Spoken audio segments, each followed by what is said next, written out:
Hello friends, आज हम start करेंगे क्या एलसीएम और एचसीएफ। तो सबसे पहले हम देख लेते हैं कि एलसीएम के बारे में कि एलसीएम क्या होता है। तो एलसीएम होता है हमारा बहुत ही एक पार्ट को पूरी डिटेल से बताते हुए चलेंगे और आपको 5 से 10 मिनट के अंदर यहाँ पे एलसीएम और एचसीएफ सीखने को मिल जाएगा। तो सबसे पहले देखेंगे एलसीएम क्या होता है।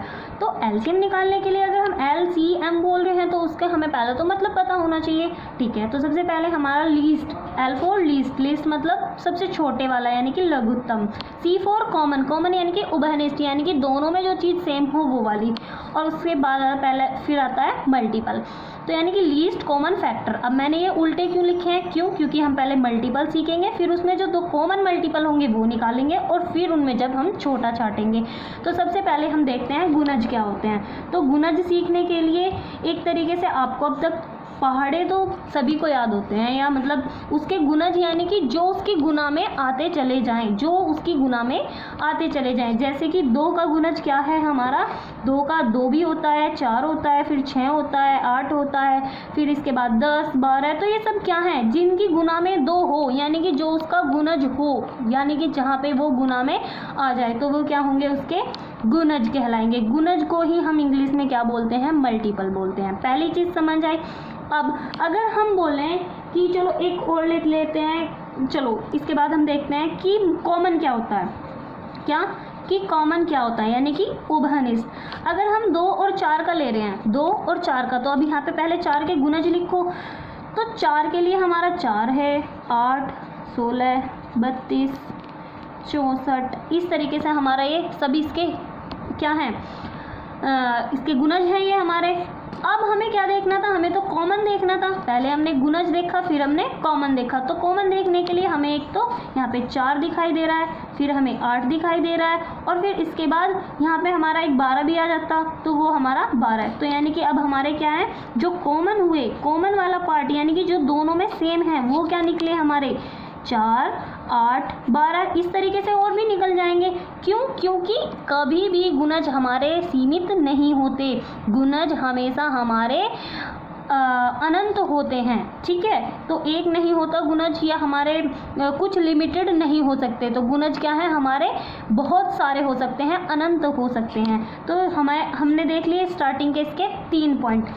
अच्छा, इसके बाद हमने कॉमन निकाल लिया। अब कॉमन के बाद हमें क्या देखना था, मैंने पहले मल्टीपल बोला, फिर कॉमन बोला। अब देखेंगे हम लीस्ट, लीस्ट मतलब सबसे छोटा। तो इन सब में हमारा सबसे छोटा क्या है, 4। तो यानी कि लीस्ट कौन सा हुआ हमारा यहाँ पे, 4।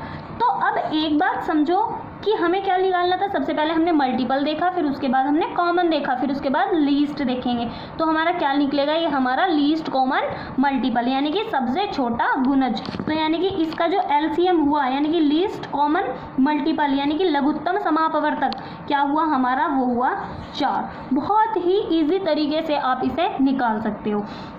अब इसके बाद पहले देखते हैं हम एचसीएफ, और फिर हम एक एग्जाम्पल देके बताएंगे इसके बारे में, ठीक है। अच्छा, अब मैंने अभी एलसीएम बताया, तो इसी तरीके से है हमारा एचसीएफ। क्या है, एचसीएफ। एचसीएफ का मतलब क्या होता है, H for highest, C for common, F for factor. वहाँ थे हमारे मल्टीपल करने के लिए, वहाँ क्या थे हमारे मल्टीपल। मल्टीपल यानी कि उसकी गुणज, यानी कि एक शब्द है और उसकी गुना में कितने आ सकते हैं, वहाँ तक वो पार्ट। अब यहाँ एक शब्द होगा और उस शब्द को हमारी कितनी संख्याएं पूरी पूरी काट सकती हैं, वो वाला पार्ट। जैसे कि वहाँ हमने 2 के और 4 के गुणज देखे थे कि उसके मल्टीपल कितने हो सकते हैं। अगर यहाँ हम लेते हैं संख्या क्या, 8, क्या ले रहे हैं हम, 8। तो 8 को 1 भी काट सकता है, 8 को 2 भी काट सकता है, 4 भी काट सकता है, और फिर 8 तो है ही। तो यानी कि वे संख्या जो एक संख्या को पूरी पूरी काट दे, वे उस संख्या के क्या होंगे, गुणनखंड होंगे। क्या होंगे उसके, गुणनखंड। तो गुणनखंड यानी कि उसके भाग, खंड यानी कि भाग, गुणन मतलब गुना करने वाले, जो उसको गुना करने पे पूरे आ जाएं और इसका भाग करने पे ये पूरी संख्या डिवाइड कर दे। तो एच फॉर हाईएस्ट यानी कि सबसे बड़ी, सी फॉर कॉमन, और एफ फॉर फैक्टर। तो वही वाली चीज़, सबसे पहले हम फैक्टर देखेंगे, फिर हम कॉमन देखेंगे, और उनमें से फिर सबसे बड़ा देखेंगे। तो हम एक एग्जाम्पल ले लेते हैं कॉमन फैक्टर निकालने के लिए। क्या, एक है हमारे पास 12 और एक है हमारे पास 16। क्यों? क्योंकि सबसे पहले तो चलो हम इसके फैक्टर ही निकाल लें। फैक्टर क्या हो सकते हैं इसे, मतलब इस संख्या को, ऐसी कौन कौन सी संख्या है जो पूरा काट सकती हैं। सबसे पहले 1, ठीक है, फिर 2 भी काट देगा, फिर 3 भी काट देगा, 4 भी काट देगा, और फिर उसके बाद हमारा 6 भी काट देगा, और उसके बाद डायरेक्ट 12। फिर आता है, ये क्या है इसके, ये है इसके गुणनखंड। क्या हुए इसके गुणनखंड, ठीक। अच्छा, अब आता है हमारे पास 16। 16 क्या है, 16 के लिए हम 1 काट सकता है, 2 काट सकता है, फिर उसके बाद 4 काट सकता है, फिर उसके बाद 8 काट सकता है, और फिर उसके बाद 16। ये इनके गुणनखंड हो गए, यानी कि इसके फैक्टर। ये क्या देखे हमने, इनके फैक्टर। फिर क्या देखेंगे हम, इसमें कॉमन क्या है, यानी कि इसमें जो दोनों में सेम है वो क्या है। एक तो 1 हो गया, 2 है हमारा यहाँ पे, 4 है हमारा यहाँ पे, और फिर क्या है हमारा, यही है। इससे बड़ा तो इसमें कोई भी कॉमन, यानी कि दोनों ऐसी चीज नहीं आ रही, तो कॉमन हो गया इसमें हमारे यहाँ पे 1, 2 और 4, ये आ गया। अब पर हमें H4 हाईएस्ट, यानी कि सबसे बड़ा H4 हाईएस्ट, तो हाईएस्ट क्या निकला हमारे यहाँ पे, वो निकला हाईएस्ट निकला 4। आ रही है बात समझ, सबसे बड़े वाला कौन सा है इसमें, 4। तो अब हमारा HCF किस किस का, 12 का और 16 का, कितना निकला, 4।